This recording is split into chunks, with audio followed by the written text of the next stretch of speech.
Well, hi everyone, and welcome back to Crosswires. It's James here, and I hope you've had a fantastic week since the last time we spoke. In today's episode, we're going to be talking about music, a particular type of music that, I was saying to my guest before we started, I have to be honest, it's not a genre of music that I am hugely associated with. For me, Classic FM or a soundtrack album, that's my go-to. But this form of music has done so much to influence technology and so much to influence culture that when my guests reached out to me, I had to say, yes, let's get you on the show. Would you all please welcome to Crosswire's Manny Faces? James, how are you, sir? Thank you so much for having me. I appreciate you. My pleasure. An absolute delight to have you with us. So before we start talking about, now, the form of music we're going to be talking about is hip-hop. And I sound like a really old man when I say hip-hop like that, don't I? The hip-hop. I think we're talking about the hip-hop today. What's that hip-hop there? I heard about it on the Twitter. What's the Twitter? As my late granddad would say, what on earth is that racket?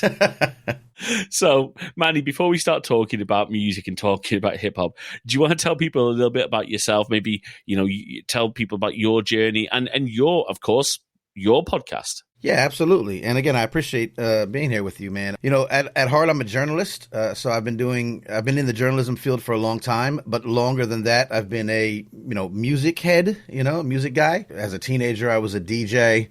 And then I started getting into music production in my late teens and early 20s. And I had a little recording studio in the house and working with some of the local guys. And I grew up right outside of New York City. And I'm about the same age as hip hop. So that was sort of our, music and cultural influence of the day. I stayed in that kind of as a hobbyist with some, could have been a contender aspirations for a while, but then eventually found myself in the real world working in journalism. And that was pretty cool. We were working for what we over here call the alternative news weeklies, which were the, weekly newspapers that would come out of certain areas that were sort of the edgier, anti-corporate, the Village Voice being one of the most famous, known throughout the world. And we had one on Long Island that sort of had similar tone, and we would go against, evildoers in the corporate sphere and, maybe a crooked cop or two, and so we were kind of like the hound dogs of the journalism world. And I really respected the folks that I had started where I was a graphic designer. I wasn't necessarily a reporter. But I had some writing chops, and I was able to enter the fray a little bit. So doing that throughout a few years in the daytime, I lived, as I said, outside of New York City, and I was a hip-hop guy, and I loved the music and the scene. And at that time, New York was less so the mecca of hip-hop as, one might imagine. Other cities were starting to become very, very popular. The industry was following them, Houston, Atlanta. And New York was kind of seemingly, rumor had it, dead in the water when it came to hip-hop music and culture and influence. And I didn't believe that, and I lived near New York. And so what I did was I started a publication called Birthplace Magazine. And for many years, I covered, personally, and some folks who helped me, I covered the New York City hip-hop music scene. I was probably the only one at that time, which is crazy because that's, again, it's birthplace, right? So I did that for a few years. Ended up having a complimentary podcast, as it were, back in the days, Blog Talk Radio. Some of us OG podcasters know about that. So I had a show called the New York Hip Hop Report, and every Sunday live, we take calls. It was like sports talk radio, but for New York hip hop. So I did this for a number of years. And one of the things that I found when I was doing this was not only the great incredible independent artists that were still making music, doing shows, small communities within the greater New York City musical, ecosystem. These fantastic people, brilliant people. I started finding people who were using hip hop music in innovative ways. We'll get it. This is what'll tee up our conversation, I think. They were in not just entertainment, right? So using hip hop in schools. There were some teachers who were using it as sort of curriculum aids. There was a test prep program that was teaching kids. We have these standardized tests for high schoolers, and very often some kids are messing up. They don't really follow it. They're not really doing it. So this program brought teaching artists into the classroom to help teach the material through rap, through music. And I was like, well, this is really fascinating stuff. So I started covering that more and more. eventually, as we get to today, I've sort of made it my mission to, I kind of sunsetted the New York specific, focus of my work as a journalist and now advocate. And what I do is I continue to find and advocate for and amplify the work of people who are doing incredible, innovative things through the use of hip hop music and culture. And as you mentioned in my podcast, I interview them and often discuss these things on Hip Hop Can Save America, which is my podcast that kind of focuses on this kind of stuff. And that's where we are now. Awesome. That's fantastic and so encouraging. So let's start with the hip hop technology, as it were. Yeah. Because, of course, now, this is my incredibly limited knowledge Right. based on some time hanging out with, of all things, I think I said this pre-show, a Christian hip-hop DJ back in the 90s. All right. So I know a little bit about, the sort of the decks, as it were. Yeah. Am I using the right terminology Sure. here? Yeah, the Technics 1200s and the 1210s. And, understanding a little bit about some of how scratching works. But do you want to tell us a little bit about how technology for the DJing side of things has maybe evolved to start with? That's a great place to start. And I just want to preface this talk. Some folks may or may not. This may be old news to some folks. This may not. This may be new news to some folks. What I like to remind folk is that while hip hop is a genre of music, it's also a culture, right? And so it has a larger umbrella of artistic and creative and ethos surrounding it. It's the same name as the genre, so it often gets people often look at hip hop as just being rap music, and that's it. But there's this whole mentality and way of life that kind of surrounds that, and that does come into play when we look at technology's influence on hip hop and vice versa. Okay. So you talk about DJing, right? One of the stories I like to relate, or that I was really fascinated by, was a DJ named Grandmaster Flash. Grandmaster Flash and the Furious Five, obviously a pioneering DJ, a pioneering group. And if you ever watched the show on Netflix, The Get Down, there was sort of a semi-fictionalized account of how his involvement in New York City in the 70s, spawned kind of the genre and the culture of hip hop. He was part of it. He was actually an executive producer on the show. So one of the things that Grandmaster DJ, what you said on the decks, right? So you see DJs now, even EDM or, obviously starting with hip hop, but pretty much any DJ that you might see playing out these days has two turntables, and they're able to manipulate them with a mixer in the middle and send the signal from one side, from one record, or from one, as it now is all electronic, but from one deck to the other, out to the audience. You can listen in your headphones to what's playing on the other deck, while what's playing on deck one is playing to the audience. So you can cue it up and have it all ready, and then you blend in the next song or you bring in the next beat. And this is what DJs do, ad nauseum throughout every soundstage in the world. When Grandmaster Flash figured out that there's disco songs in the 70s that have this break in the middle, this breakdown where all the instrumentation basically stops and it's just the drums, right? And it's whatever the drum is, right? And he says, when we're playing this music, that's the hot part of the song. That's when all the dancers jump up and kind of get into it. He says, as a DJ, I want to extend that little 8-bar, measure or 10-second clip. How do I do that with two turntables? That whole concept didn't exist yet. So everything you see DJs do now with the back and the forth and creating a way to go back and forth between two turntables to either blend a beat or extend a beat, he had to figure out how to do that. And he and some others, there was some other great DJs at the same time who were kind of playing with the same kind of techniques, as it were. So Grandmaster Flash had to go to the record store at the time and try out every turntable he could find. Because what you have to do is you have to spin the record backwards and get it started again. And what he says is record players with low torque, okay, he called this the torque theory, wouldn't be able to start up fast enough to get the music up to speed. Makes sense. So that's one thing you had to go look for. Two, there were two kinds of stylus, needle that that at the time, conical, and I forget the other one. He had to research to see which of the two styles would stay within the groove of the record when you spun it backwards.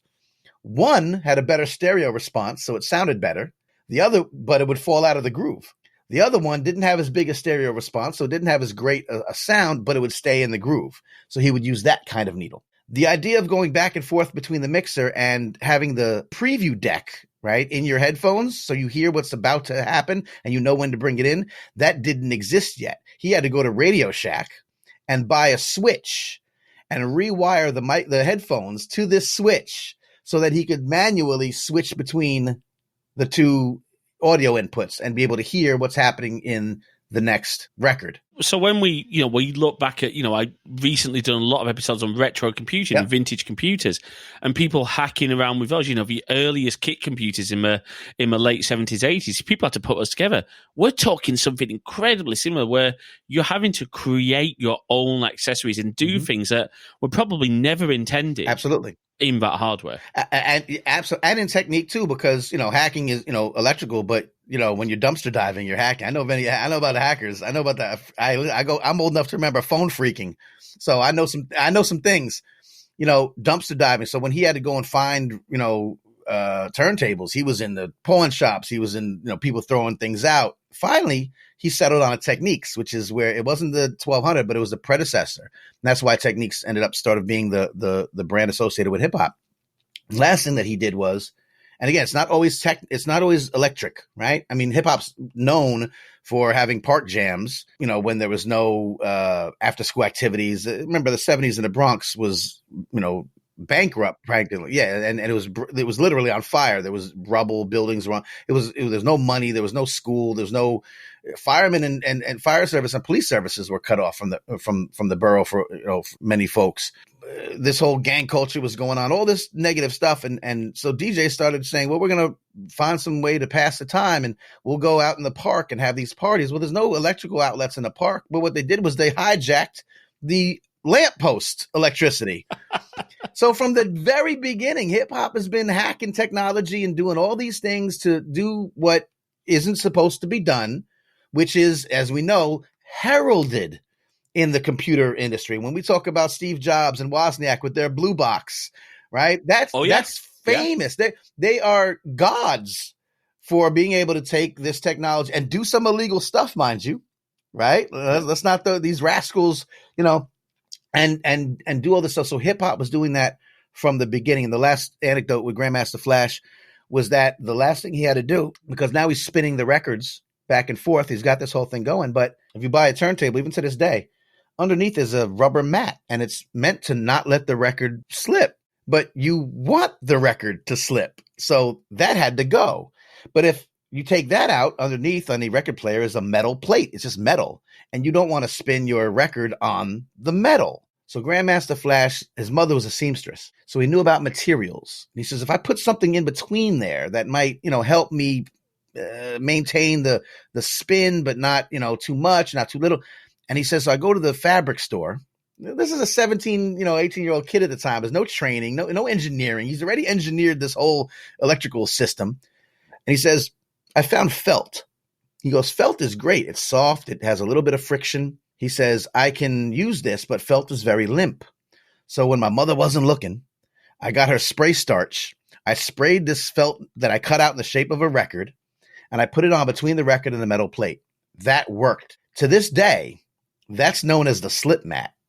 Every DJ, before computer-controlled controllers, every DJ in the world uses a slip mat.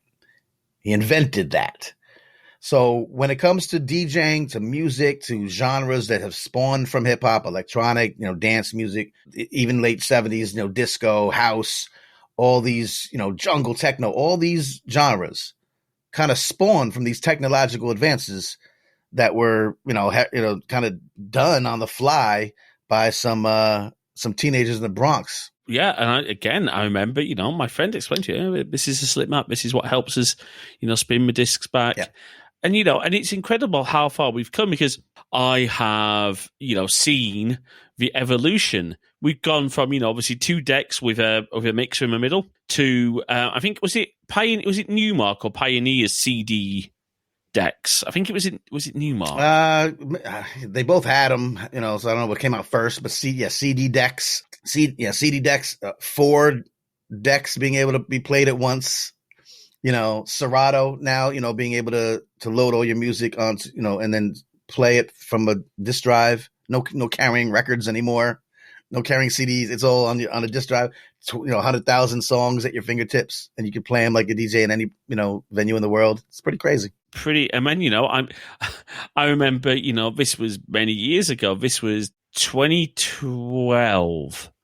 And it was my grandparents' diamond wedding anniversary. And I didn't need to scratch anything, but I needed a way to have a really good playlist and be able to maybe do little bits of something, just something a bit different. I had on my iPad DJ, a DJAY, DJ Pro on my iPad. I was able to, maybe pull do a little bit, Yeah. He didn't do too much scratching because, these are older people and they didn't quite appreciate it. You can't really do a scratch mix to Daniel O'Donnell, for any of our listeners who don't know who Daniel O'Donnell is, he's an Irish singer. And,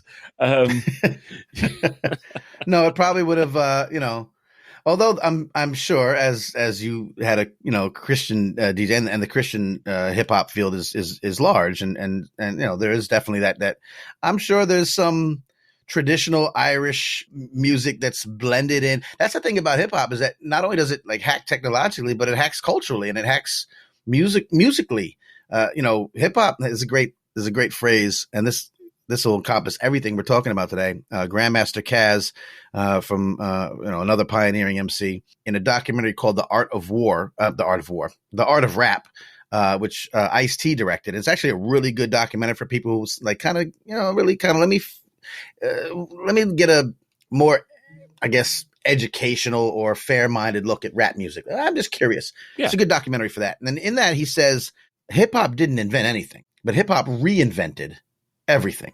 And that's kind of what we're talking about when we talk about this stuff. So I guarantee you that if you go on Spotify somewhere and find, Irish hip hop, you're going to find like traditional Irish music influenced in current productions. Hip hop's been doing it with jazz, funk, rock, soul, reggae. My shout out to my guy Silent Night, who did a hip hop polka. Like that intersection, hip hop is probably unique in how much it can pull from other sources and hack or remix anything. Yeah, I mean, I remember being at a worship event and a good friend of mine did a sort of a mashup of Praise My Soul, the King of Heaven, which is a very slow traditional hymn with a lovely sort of drum and bass beat behind it. I love it. And it just sounded amazing. And I remember telling someone about it, a friend of mine who doesn't like anything being done to his worship music. Right. He likes it very plain and simple. Sure. He was disgusted at the idea of a DJ decks being used in a church. Yeah. But do you know what? I think that hits on a lot of how hip hop can influence, inspire. Because let's be honest, we all have different backgrounds and we all have different ways we relate to things. And we can't ever assume that teaching, that church, that entertainment is a one-size-fits-all approach. It is not, and it never will be. And so I think, I've seen hip hop play a huge role in meeting people where they are. Absolutely. It has that potential, and it happens, quite often. You're right. And again, some of the stuff that I discovered along, my journey has shown me how much that could be, to where, when I say hip hop could save America, I mean, it sounds lofty and kind of kitschy, but I think that is true to a big extent because of the influence. And again, it's not just the music, so it's the mentality, right? The mentality of just what we're talking about now, taking ideas from different sources, using them in ways that maybe perhaps they weren't originally intended, to create something that benefits humanity. That's what we're talking about. So that concept is what hip hop is. There's no other way that hip hop exists if not for that train of thought. So if we know that that's, again, this is hacking, this is social and emotional intelligence, this is all the things that we want from our young people to have and from society to have. So you talk about meeting people where they are in this incredibly divisive world. And again, I'm American, but really hip hop could save the world is the next podcast. Don't tell anyone, because this translates universally. There's no place in the world where I can go right now. You could put me on a plane and parachute me out, and I haven't done that before, so I'd need a tandem. Don't just do it and then be like, you say dead. And I'm like, no. And you could parachute me out into anywhere in the world where there's people, not in the ocean. I'm glad we got that clarification. Yeah, I have to be very specific now. And I'll find hip hop within a couple hours, anywhere in the world. And without speaking the language, without being of the same religion, without being the same race, ethnicity, whatever, I'll have a community that I can be a part of. I'll probably have a place to stay that night. I'll have dinner. You know what I mean? I'll have a community. I guarantee it. And I need TV producers. Let's do it. So where else do you see that? See, this is the thing. KRS-One, another pioneering, MC said one time in a lecture, it's online, it's incredible. It's a lecture in Netherlands of all places. He does what I do, goes around and does this kind of talk. Well, I do what he does. He's been doing it longer than me. And he says, in America, we have that Dr. Martin Luther King quote that gets thrown around all the time. That one day that, I wish that my children will not be judged by the color of their skin, but by the content of their character. And he says, nowhere in the world does that actually happen. No. Right? It doesn't happen anywhere. He goes, except in hip hop. If you're in a hip hop friendly space and you walk in, black, white, foreign, tall, short, gay, straight, whatever, and you can spit bars, or you can dance, if we're in a dance cipher and you could dance and you have that authenticity and that respect for, the unspoken rules of the dance cipher, where you don't just, run in and say, I'm here now. You have to know when you go and know when it's your turn. And this happens amongst people that don't speak the same language. That happens all the time in hip hop, all the time. So for all the negative stuff we hear about hip hop, I don't know of anything else. Maybe, even sports, religion, the internet that can bring people from different backgrounds together. None of those things can. What are the biggest movements in the world where you can have these? There's nothing more inclusive in my view. So yeah, there's a blueprint in there somewhere for what is it about this culture, about this music, this dance, this fashion, this style of living that has that inclusivity that we all want. So that's what we're trying to parse, and we're trying to show examples of it. There's a program out of the United States called Next Level, and they take a bunch of teaching artists and they go around the world. It's run in conjunction with the United States State Department. So it's a bunch of rappers and dancers and teachers and visual artists, spray paint, painters, writers, and they go around the world as a team to conflict areas, to countries that have conflict zones. And they say, well, what we're doing is we're doing a cultural exchange. We're showing them how we do hip hop. We're learning how they do hip hop. But what we're really teaching them is conflict resolution. That's at the core of their program. So here's an organization that goes around the world and teaches conflict resolution, through hip hop. Love it. So yes, I think that the influences of meeting people where they are, finding something that has a common DNA, because listen, in America, Republican, Democrat, left, right, all your kids listen to hip hop, bro. All your kids are listening to hip hop. There's something there that if we could tap into better, we might have, I don't know, like some solutions. And it's for me, it is fascinating. I remember growing up and again, not having much exposure to hip hop, but watching the Fresh Prince of Bel-Air and seeing, because obviously Will Smith's character, well, correct me if I'm wrong, Will Smith was a hip hop DJ. Yeah. A rapper, rap artist. Rapper? Yeah. He was a rap artist. Yeah. He was a rap artist. Matter of fact, the first rap Grammy, when they introduced the category, went to DJ Jazzy Jeff and the Fresh Prince, and that was Will Smith. That was there. So he's the recipient of the first rap Grammy. Wow. And you saw that his culture very well. I might be wrong, but to me, you saw his culture so well represented in the Fresh Prince, not diluted either. Yeah, it was a great representation of that, and I think that's. Look, I'm a white dude from Long Island, New York, right? So I'm not of the actual background that a lot of hip hop has come from, created obviously in New York City primarily by Black and brown Americans, and that always has to be said because we have to be careful about misappropriation of these things. Yeah. But what that did was, and that's an example of, is how obviously hip hop has become popular culture, right? That's popular culture, right? So you don't want to lose you don't want it to get whitewashed or overblown or whatever the case. But what you saw there was an authentic view into someone else's life, right? And someone else's background. And I talked to a lady, her name is Dr. Andrea Hunt, and she teaches in North Alabama, the University of North Alabama. And if you know anything about United States politics, North Alabama is very right, red, Trump country kind of place, right? Oh, yeah. So it's Alabama, right? We in the middle of Alabama. And she teaches a sociology of hip hop course in a predominantly white college in a predominantly white class. And a lot of kids are like, what is this? They know hip hop, but they only know like radio hip hop and, like pop stuff. They don't know all this culture that we're talking about today, all this largely unknown way to look at hip hop. They're not really familiar with that. But what she tells me is at the end of the course or during the middle of the course, what they're doing is they're taking some of the lyrics, right, from some of the artists, some of the same lyrics that most people might listen to, that some people might listen to and say, oh, that's so negative. You're talking about violence or drugs or all the terrible, things that happen, in these communities. I'm doing air quotes. And that's terrible stuff. And we shouldn't be exposed to that. And, they should just get a job. But what they're doing is exactly what you said the Fresh Prince is doing. In a lot of cases. I understand there's embellishment. There's, just like in the movies, right? Not every, movie is a documentary.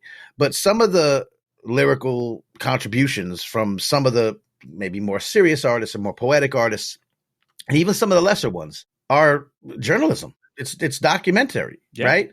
So by doing that, by very, purposefully picking and choosing, but some serious works, some literature, some hip hop literature in the form of music, and breaking down to these students who are not familiar with those communities, not familiar with those cultures, not familiar with those places that these folks come from. You only hear the negative stuff. You only hear what, maybe, propagated through media.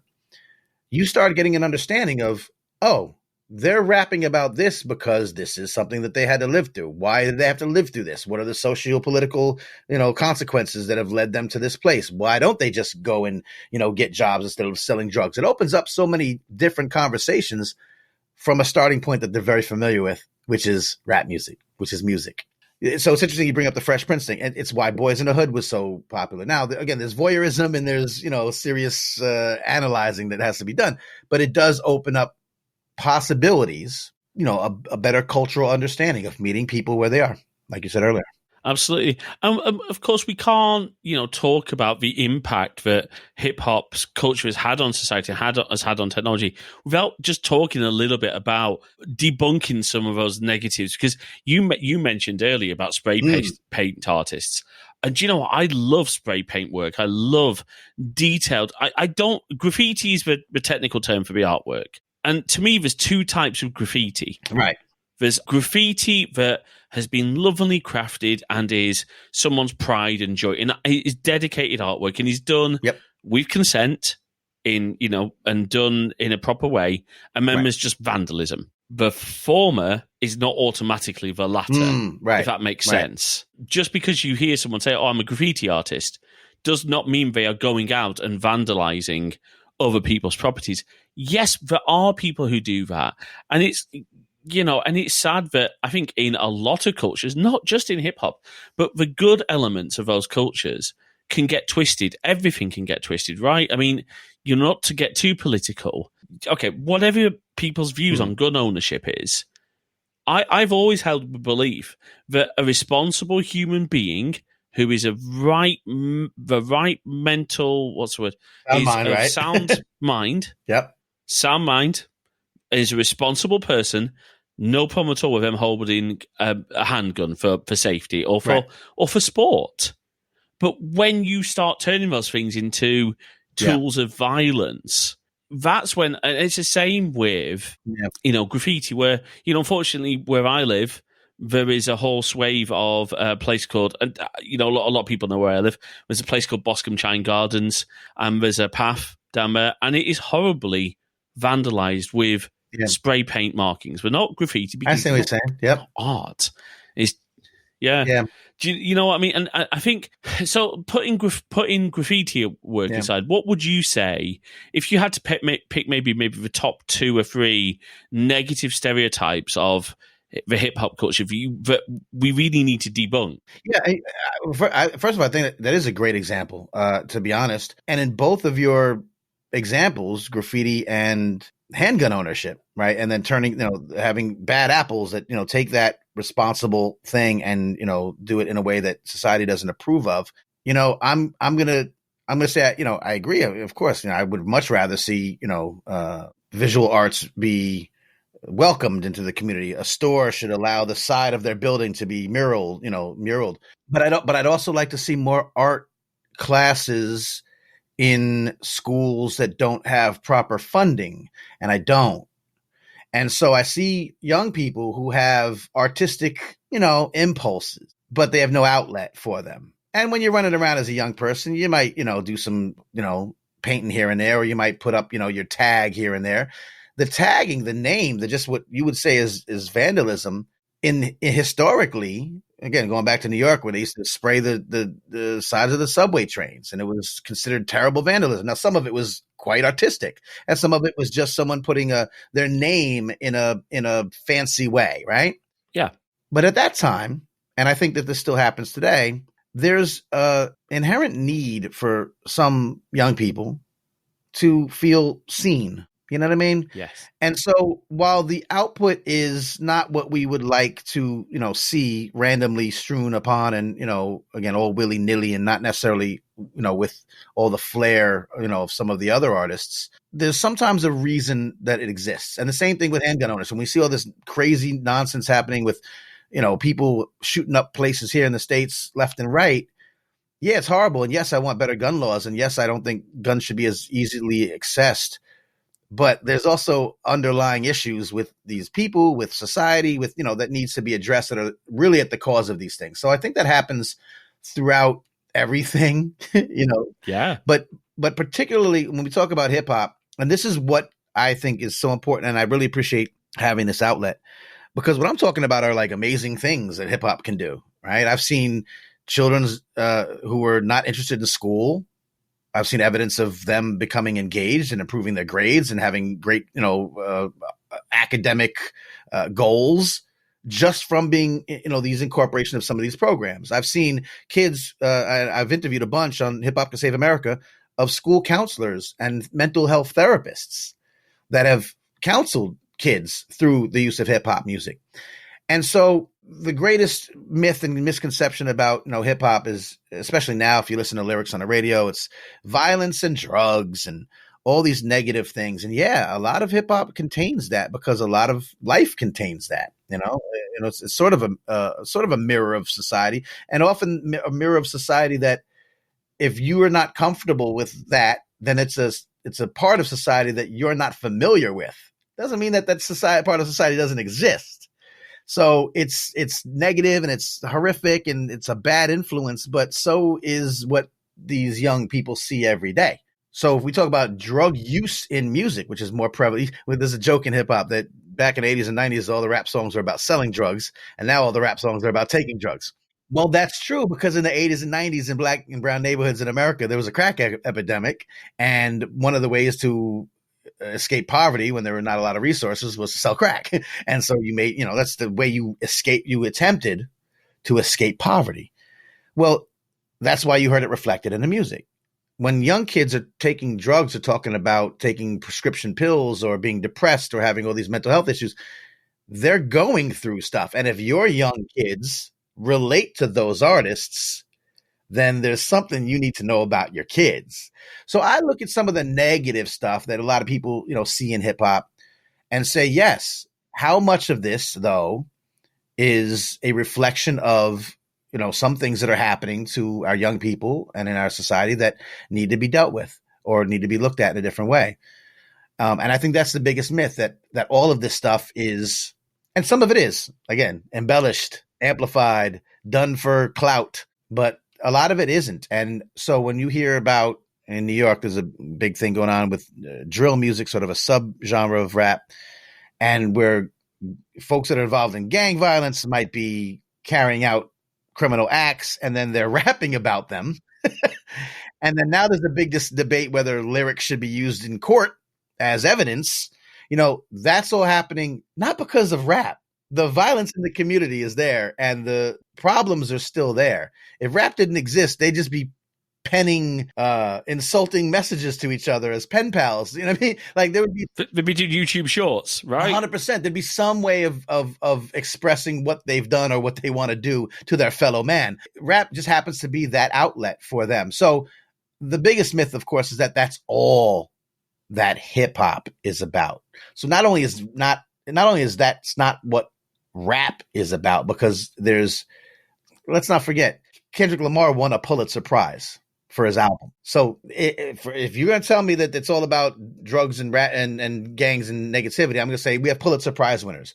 We also have folks that have been shown to use more vocabulary than William Shakespeare did. We've also have people that are doing storytelling. We also have people that are speaking from LGBTQ perspectives, or from that are educators that are teaching. We have folks that are teaching history through hip hop. So all of these things exist. They're all there.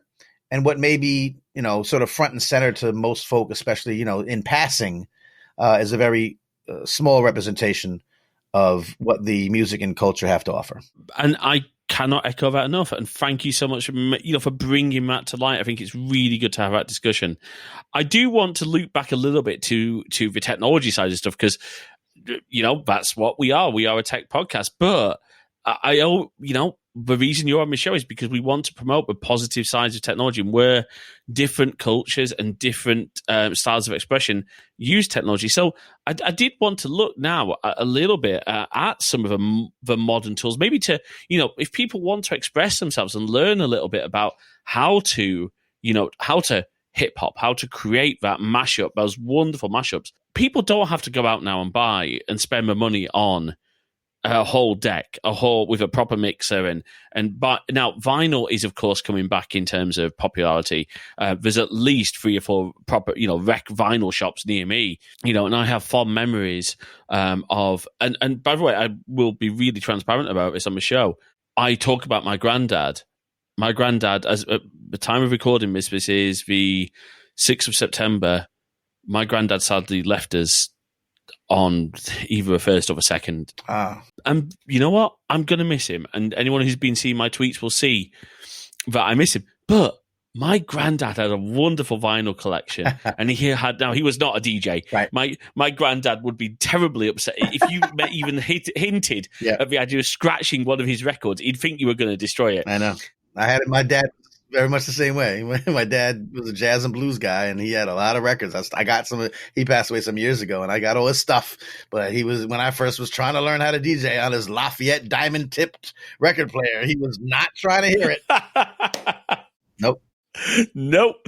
And my granddad, he would put on a record, and we would, after dinner, and we would, dance like jig to it, because that's what he did. And that's where I get my love of music, is from granddad.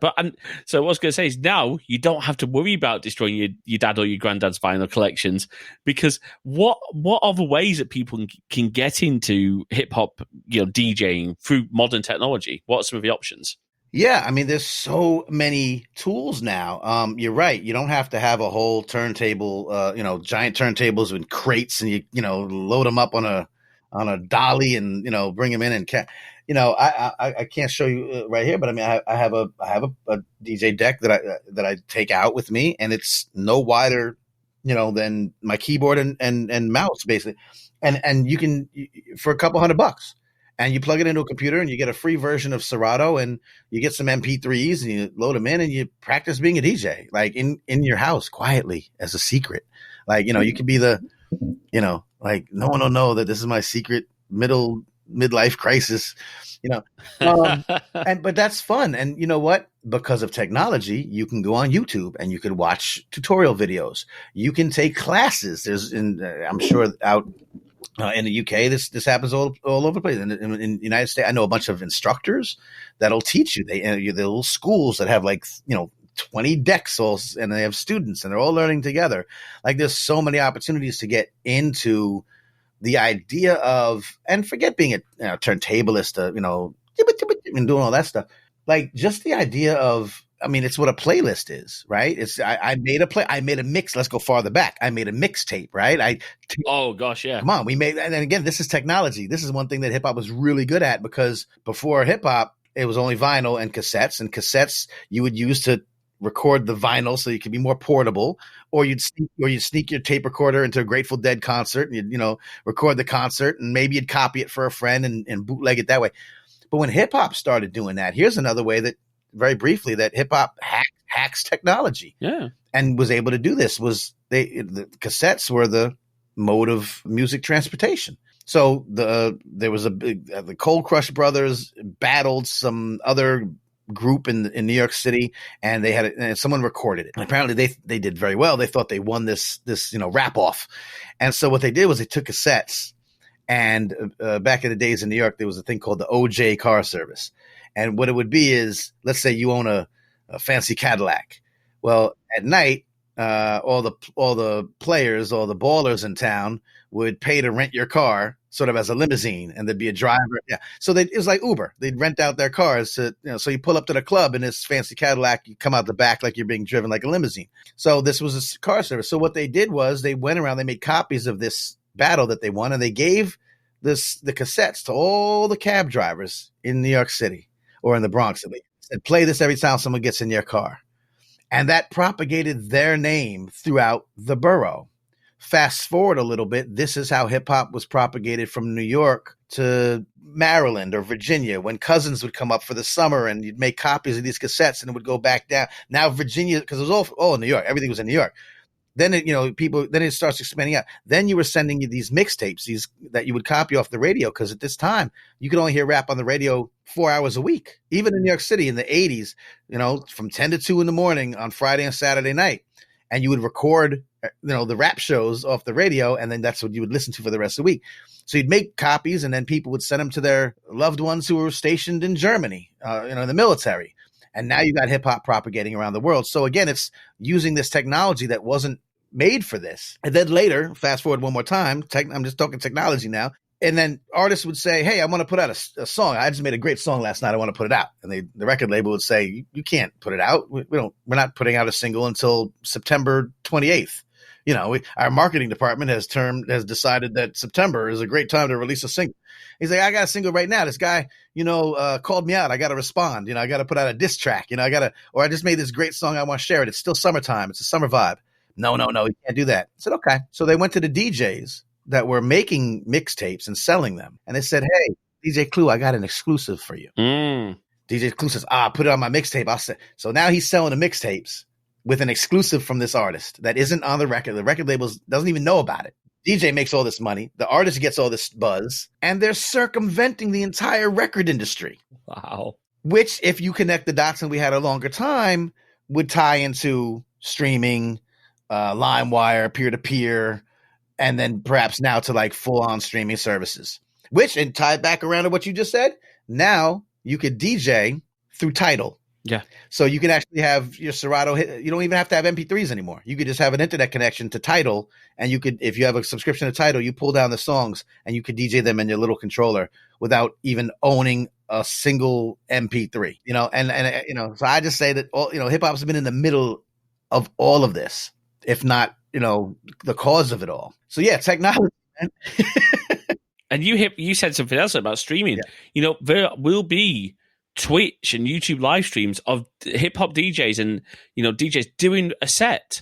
I know, for example, and I don't know if maybe hip hop, I don't know, I'll have to ask him, but Ravi Abbott from the Retro Hour did with Neil from McCabe, he did a live set from McCabe of music. Now, a lot of that was done on the Commodore Amiga, and we could dive so much into some of the tools. 100%. I love that stuff. 8-bit music and all that jazz. It's very cool. It's great. Yeah. But also, when we talk about, actually producing the beats and producing the underlying stuff and actually producing the tracks, we've gone to, GarageBand is possibly one of the best tools that Apple have brought to the market for music creation. Absolutely. And again, even as a hobbyist, I know a guy that, always wanted to be a musician, and he used the GarageBand all the time. And, now he's starting to play out. Like, you can do it, and it's easy enough. Again, with technology, you're able to get the instruction.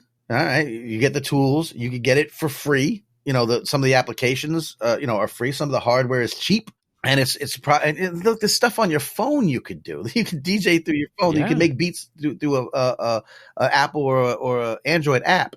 So the barrier to access is gone. This is, and as I'm sure you've talked about in some other ways, I'm a journalist, so this has been a problem, that everyone can do news, you know what I mean? But shouldn't, everyone can make a podcast, but not everyone But shouldn't, yeah. you know, Some people would say that about this show, but hey, No, well, this is a great show, man. This is just some of the topics we covered already. This is interesting and valuable stuff. A couple of blokes sitting around a microphone talking about the latest thing. It doesn't always work, but the barrier to entry being so low does create a problem that I think exacerbates the previous problem about hip hop, just like it does with journalism, just like it does with movies, just like it does with everything, with literature, with books. Just because you have giant blockbusters doesn't mean that indie house films don't exist. Just because you have YouTube influencers doesn't mean that documentaries aren't still being made.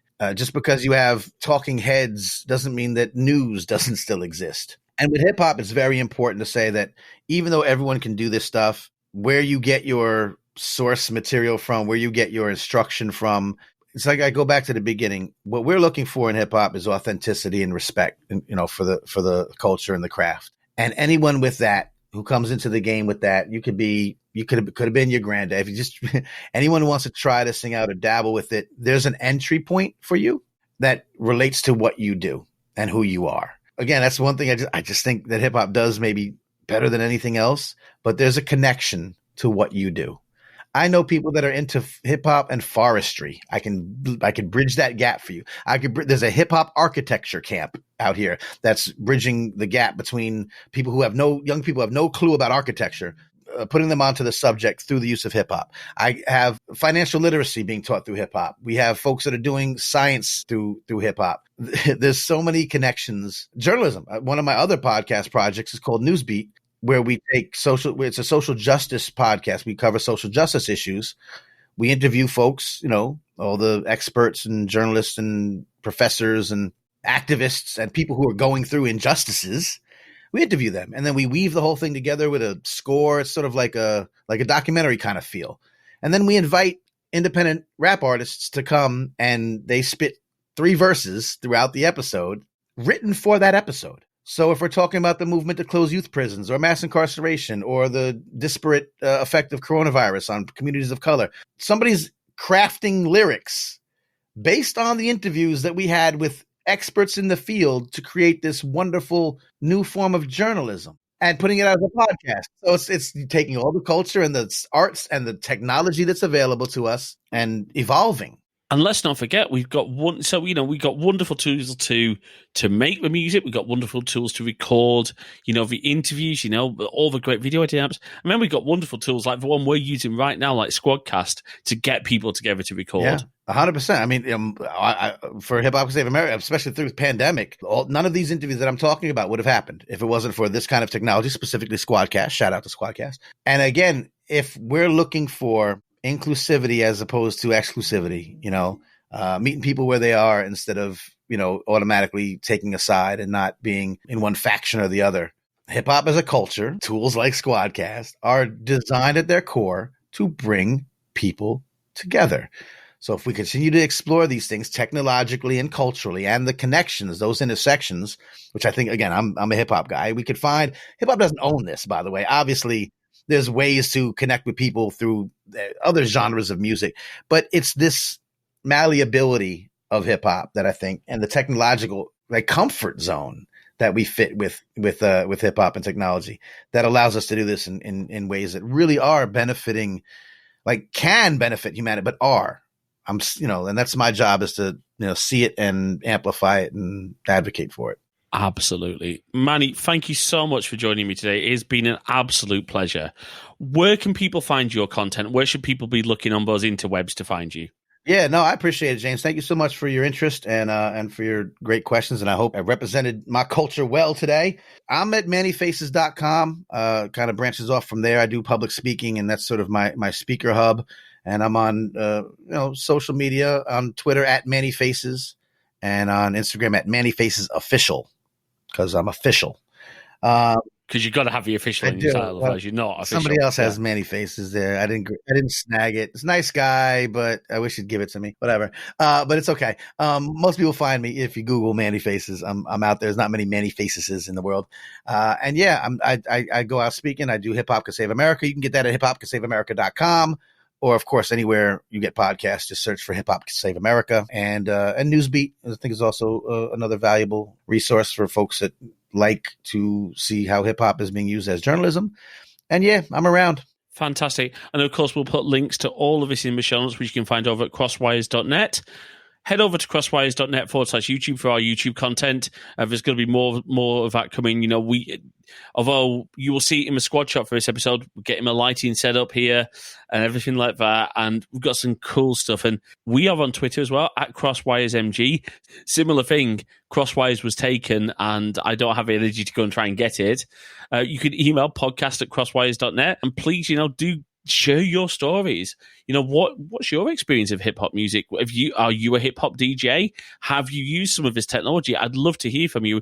And I know, I'm not going to confirm anything yet, but I know a dear friend of mine who does a lot of music production is going to be coming onto the show probably later this year to talk more on the music production side of things. So do keep an eye out for that. And of course, if you're a Good Pods listener, do start a conversation on Good Pods. You can also comment on my post, of course, but do start a conversation in Good Pods, and I promise I'll reply to everyone. Thank you so much, everyone, for listening, and thank you again, Manny, for your time. Thank you. I appreciate you.